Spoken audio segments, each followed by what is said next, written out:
Hey everyone, so today I have a very juicy Q&A. I'm going to be talking about some things that are making me get very open, honest, and raw. So I hope that you guys appreciate the vulnerability. I'm going to go ahead and jump right in. So the first question, addressing the title, what are my views on plastic surgery? What do I think of it? And have I had anything done? So yes, I'm about 2 months post-op from my breast enhancement. That means I had a breast enhancement operation or surgery 2 months ago, so I'm about going on 3 months healed, and honestly it was a really incredible experience. I had Dr.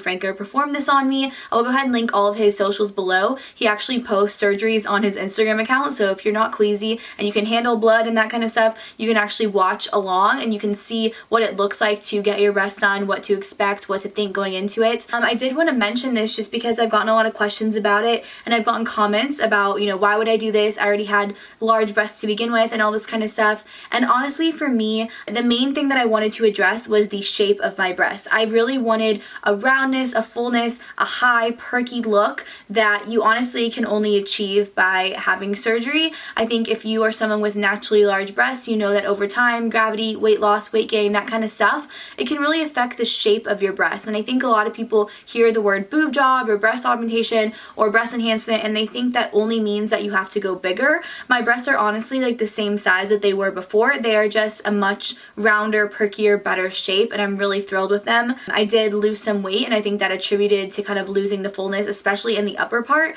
which is what I wanted to address, and I was able to do that. So I wanted to kind of get that out of the way just because I have gotten a few kind of not so nice comments saying like, why would you get your boobs done when you had big boobs? And I think a lot of people are slightly ignorant to the fact that getting a breast enhancement can do more than just make them larger. It can really change the shape, the way they look, the way they sit, and the way that they're going to look in clothing as well. My views on plastic surgery are do what makes you happy. I don't think that I have room to speak on any other women. I think what any woman wants to do with her body is her own choice. I do not shame other women for the way that they want to look or the way that they want to present themselves, and I think that we shouldn't do that. I think as long as you're informed, you're safe, and you're going to a doctor that knows what they're doing, anything that's going to make you feel more confident, that's all on you, and I'm all for it. And I am going to be making a video completely about my breast enhancement journey, kind of showing you the before and after, as well as showing you actually getting the surgery and kind of when I was vlogging it, going to the consultation, all that. So if you have any questions, leave them below and I can definitely do that. But again, my doctor was Dr.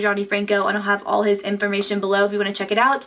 He's at More Beautiful You Plastic Surgery in Austin, Texas, and I had an incredible experience with him. I'm also on a podcast called Plastic Surgery Untold with Dr. Franco, as well as someone that administers anesthesia and someone that's more knowledgeable on injectables and fillers. So we do talk about my breast augmentation in one of the episodes, so I'll go ahead and link that one if you want to hear more about it. But like I said, if you have any questions, leave them below and it will be included in my next video. I did also want to mention that my jacket is from my line Loved You Yesterday. It's a vintage Levi's distressed jacket with butterflies all over the arms. You can see all the detailing on the collar too. It's absolutely so beautiful. Perfect denim, perfect wash, and super, super soft, so I love it. The next question I have is, how do you feel most confident? Now, I feel most confident when I feel like my intelligence is being really respected and valued. I am extremely attracted to people that are very smart. I think it's the most sexy thing ever when someone is knowledgeable about certain subjects, but also has a thirst for knowledge and wants to grow and learn and evolve and become better. I think as people, we should always be doing this.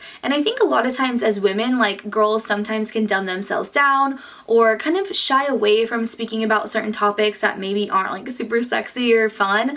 And I have to say, like, I am a researcher. I will go online and research crazy stuff and get lost just reading and listening to podcasts and watching movies and reading books and just, kind of really investing my time in gaining knowledge. And I love talking about like alien conspiracy theories and history and random facts and all that kind of stuff. And I think when I meet someone that really honors that intelligence that I try to have, that to me makes me feel most confident and most sexy and beautiful, honestly, because I think that there's a quote that I love that really says, anyone can be beautiful or nice or good, but it takes a special person to be interesting and fascinating and to capture your attention.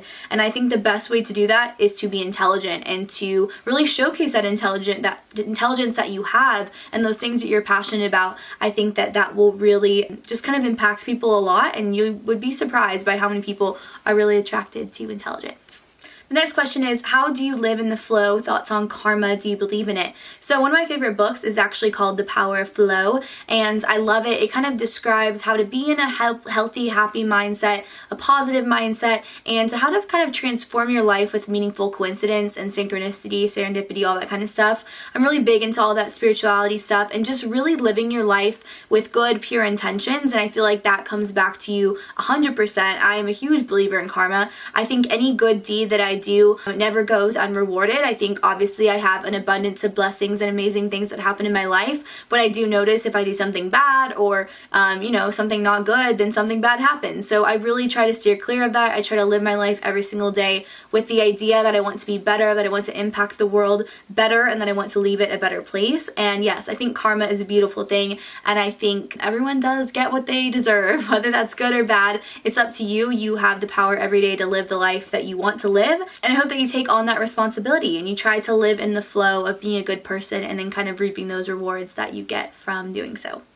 The next question is about thoughts on finding true friends as an adult. So I definitely think it's a lot harder as an adult female to find true friends, just because when we're younger, I think a lot of your friends are dictated by your parents or school or like a sport that you're doing. And when you become older and you graduate, move away, get a job, it can be harder to find female friends just because I think you don't have anything to rely on. There's not like a reason you'd be friends other than just meeting friends. And I'm always very open to meeting girlfriends, but I do have a very small group of people that I love and trust that I've really cultivated over the years and I've created strong bonds with. I am someone that I think like within the first 15 minutes I can tell, at least with females, if I'm going to be really good friends with them. All of my really good girlfriends, we just hit it off immediately, and I feel like for women, at least for me, that is a sign that we are alike, that we're gonna be very on a similar wavelength, and that we're really gonna get along. I feel like if it takes longer for that friendship to come out, a lot of times for me it's a sign that maybe we're not super compatible, just because I feel like I can kind of right off the bat read that vibe, and that's just kind of my own feeling. I also do have a lot of guy friends. I think it can be difficult to connect with women in a certain way just because a lot of women don't become super vulnerable, especially as we get older. And I think the way to have true friends is to be vulnerable, not to be competitive or catty or try to one up each other, but to really be open and honest about what you're going through, what you're dealing with, and to really assess any issues that you have head on. I think it's a really important, mature thing to speak to women face to face about things or on the phone or just very directly if you have issues. I think what I've learned is as we've gotten older, the more women that directly confront me about something I did that upset them or hurt them or they didn't like, I think that cuts out all of the drama, all of the petty stuff that's so high school and middle school where you're mad at someone and you don't tell them. I do think obviously if you don't tell someone you're upset with them, they can't fix it and address it. So I just think for me, finding true friends are people that understand that respect me, and that also just kind of treat me the way that I treat them as well. I think it's very evident, kind of a mirror of how someone's going to behave to you, and that's kind of what you give back to them.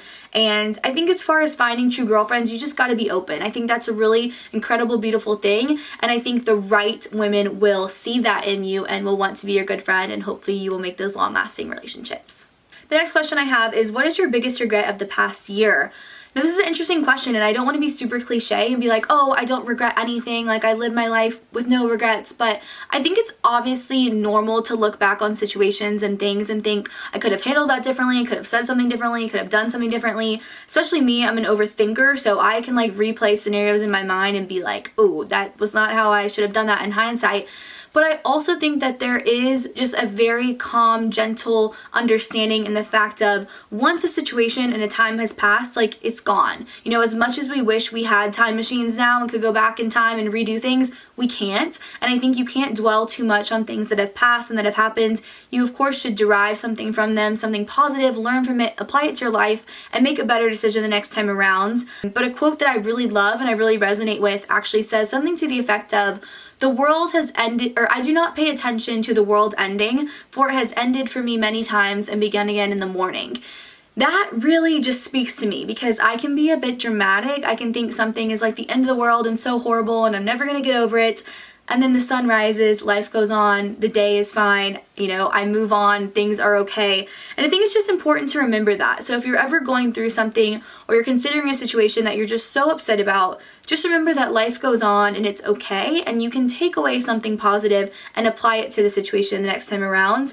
And you should live your life not being regretful. I do also think that if you live your life with pure intention and doing things from the goodness of your heart, it's also a lot harder to ever regret anything. Even if you said or did the wrong thing, if you were coming from a good, genuine place, then you know that and you feel that, and you can at least kind of move forward confidently knowing you did the best that you could do with the resources and kind of the understanding that you had at that time. This next question is, how do you assert boundaries with men? I want to be strong in my beliefs, but I think it's hard without seeming bitchy. So this is an interesting question. This is something that I think has transformed my love life and that I hope that you can bring into yours as well. Having boundaries and not putting up with certain actions or behaviors is a beautiful, important thing that I think women should do. I know in this day and age it can be very hard just because a lot of people want to be in a relationship. A lot of girls want that experience of getting engaged, getting married, having a boyfriend, and a lot of guys don't treat women super well, and they are almost like told that it's okay. There's kind of like a culture about like, I don't know, guys, being fuckboys and just like kind of, I don't know, just being more in control in a relationship. Like they get to decide when you're exclusive or when they're not seeing anyone else or anything like that. And I don't agree with that. I think that it should obviously be very equal on an even playing field. And I also think that just going along with everything and thinking that, oh, maybe this bad behavior that I don't like will change when we're in a relationship is a really unhealthy and scary mindset to have. I don't think that you should do that.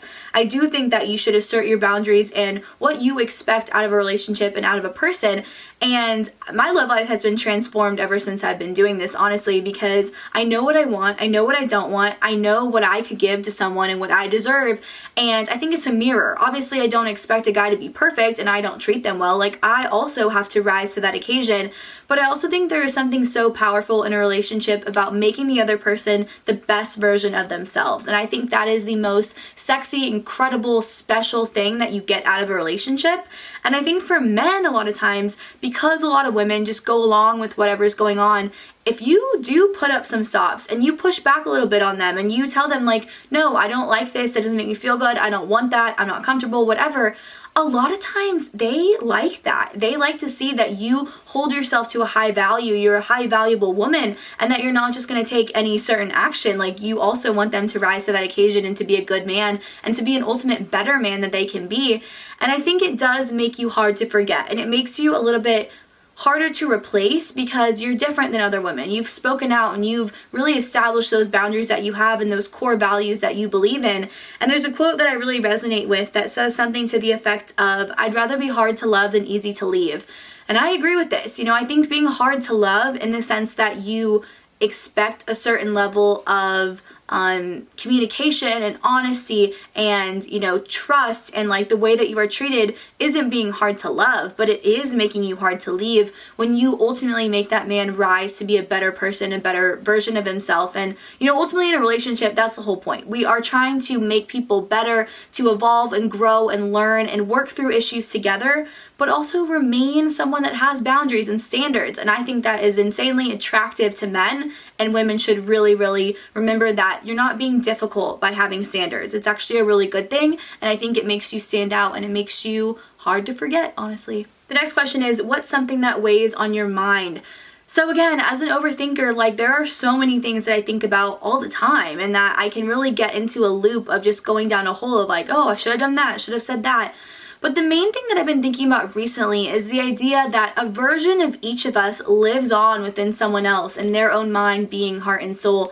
And it's crazy because I've had people reach out to me from like middle school, high school, like all different times, and like, recount a story or a memory they have with me. And I think back and I'm like, I remember that differently, or maybe I don't even remember it, or whatever it may be. And I think it's so easy to get caught up in our day-to-day life and to not really think about every impression we make on someone stays with them. Like, people view you based on the impressions they have and those vibes and that feeling that you emit to them. And I think it's really important to be mindful of that you have control over the experience that someone else has of you and the experience of you that lives on within them. And I think doing that can really transform your life, and just trying to be a kinder, more gentle, understanding person, and to try to every day have your interactions with people leave them better and leave them feeling more understood, more cared for, more loved. And I think that that is something I really have been pulling into my life lately, and that I think is important to do, and also just like really trippy to think about that. Like I said, people remember certain interactions and situations and conversations that you've had with them over your life that you may not even remember. And I think it's always just a really good thing to be mindful of that and understand how much your words and the feeling and the way that you make other people's feel can impact them. I did read a quote one time that said something to the effect of, people will forget what you said, but they will never forget how you made them feel. And I think that's very true. I think, to this day, I remember people that made me feel welcomed and comfortable and happy and respected. And obviously I remember people that made me feel not those ways. I don't maybe remember the exact things that they said to me, but I remember the vibe and the aura of them that lives on within me. And I don't know, I just think it's a cool thought to kind of ponder, and I wonder what you guys think about that as well. So that's it for today's video and those juicy questions that I got into. Again, I am going to be making a video all about my breast augmentation journey. So if you have any questions for that, make sure to leave them below and I'll answer it in the next one. And again, I will have all of my doctor's info down below if you want to check it out. It's Dr. Franco at More Beautiful You Plastic Surgery. Alright, thanks guys for watching. I'll see you later. Bye.